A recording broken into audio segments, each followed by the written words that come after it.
Point आ जाता है जो एक धर्म संकट के जैसा होता है, जहां पर जा करके आपको साफ नजर आ रहा होता है कि ये जो इंसान है ये सिर्फ अपना ही नहीं मेरा भी सर्वनाश कर देगा।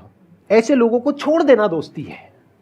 फिर अगर उसके अंदर इंसानियत वापस से जागती है तो वापस से वो अगर आपके पास में आता है तो ठीक है, नहीं आता है तो कोई बात नहीं, छोड़ दो ऐसे दोस्त को।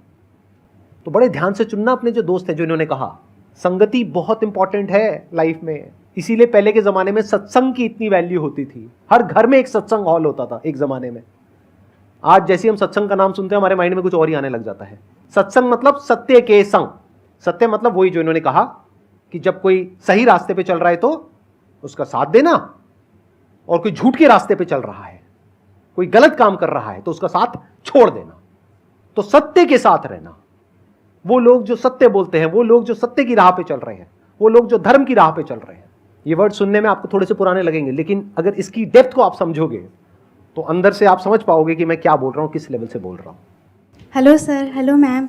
मैम मतलब कई बार हम सुनते भी हैं, बहुत जगह देखते हैं, और कई बार बहुत बार हम पढ़ते भी हैं। मैम मुझे ये पूछना है कि मैम भक्ति क्या है, मतलब भक्ति क्या होती है? आज ये ज़माना अलग हो गया है कि भगवान से भी लेन देन का मामला चल रहा है कि आप मेरा ये काम कर दो तो ये हो जाएगा, और काम एक भी नहीं हुआ तो भगवान बदल ले, कि वही कहीं और माथा टेकते हैं, यहाँ तो काम हो नहीं रहा। तो ये भक्ति नहीं होती। तो एक तो जो परसेप्शन भक्ति का बन गया है कि भजन कीर्तन पूजा पाठ कर लिया और भक्ति हो गई। भक्ति का असल मीनिंग है सरेंडर, समर्पण। और समर्पण व्यक्ति कब करता है? जब पहला चीज़ विश्वास होता है कि वो जो भी करता है वो सही करता है। मुझसे कई बार लोग पूछते हैं कि आप बहुत ज़्यादा डिप्रेशन में नहीं जाते, या कोई आपने सब कुछ देखा है, चाहे स्ट्रगल है, इंसल्ट है, रिजेक्शन है, हर फील्ड में हर चीज़ होती है। अगर आप आगे बढ़ रहे हैं, कोई पोजीशन पे जाने की कोशिश करें तो आपको इनका सामना करना पड़ेगा। ये ज़िंदगी के साथ आता है तो आपको सामना, लेकिन मुझे कभी दिक्कत नहीं दी ये चीज़ें। क्यों? क्योंकि जो मैंने कहा समर्पण, मुझे पता है कि एक ऐसी शक्ति ऊपर बैठी है जो मेरा बुरा नहीं चाहती। तो कई बार बुरी चीज़ें भी मेरी ज़िंदगी में हो रही है, मुझे पता है वो मेरे अच्छे के लिए है क्योंकि वो कर रहा है। तो ये समर्पण, ये भक्ति है। तो ये आपको हारने नहीं देती। क्यों हारेंगे आप? क्योंकि आपको पता है ना कि वो हारने देगा नहीं। तो आप अपने आप गिरे, आप फिर उठेंगे कि नहीं भाई अभी गिरना शायद ज़रूरी होगा, उसका इशारा है, इसीलिए चलो फिर उठते हैं, फिर आगे बढ़ते हैं। तो अर्जुन ने भी जब समर्पण की बात गीता जी में आती है तो कई लोग कहते हैं कि धर्म का मतलब होता है अंधविश्वास। नहीं, क्योंकि अगर अंधविश्वास होता, अंधविश्वास में क्वेश्चन करना अलाउड नहीं होता आपको। गीता अगर सिर्फ भगवान की बात होती तो 2 पन्ने में ख़त्म हो गई होती।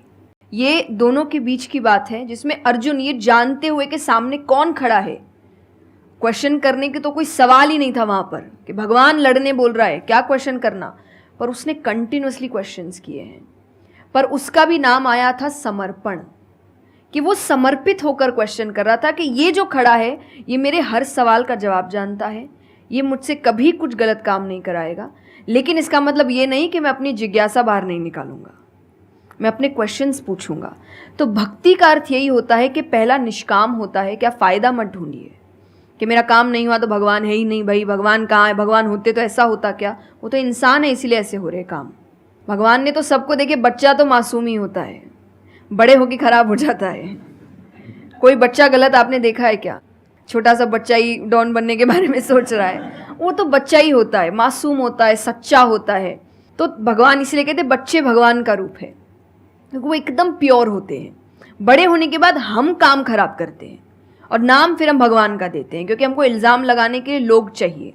ये फेलियर्स के लिए भी, आप फेलियर्स के लिए भी हम कहते हैं मेरा काम अच्छा नहीं था, मेरा समय अच्छा नहीं था, मुझे पेरेंट्स ने सपोर्ट नहीं किया, मेरे पास ये नहीं था। वरना अगर देखा जाए इन्हीं सिचुएशन में कई लोग हैं जो काम करके आगे बढ़ जाते हैं।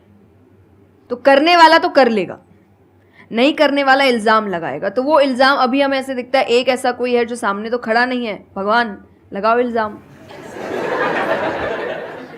एक फ़ोटो है ना इंटरनेट पे कि भगवान खड़े, छोटी बच्ची खड़ी है, छोटी बच्ची के हाथ में एक टेडी बेयर है, तो भगवान वो मांग रहे हैं और वो बच्ची बोली मुझे बहुत अच्छा लगता है, मुझे नहीं देना। उसको नहीं पता कि भगवान के पास पीछे एक बड़ा सा टेडी बेयर रखा है और भगवान उसको कह रहे हैं कि बस दे दो और मुझ पे विश्वास रखो कि वो दे दो छोटी चीज़ जो तुमसे, आपको वो बुरी लग रही है उस वक्त,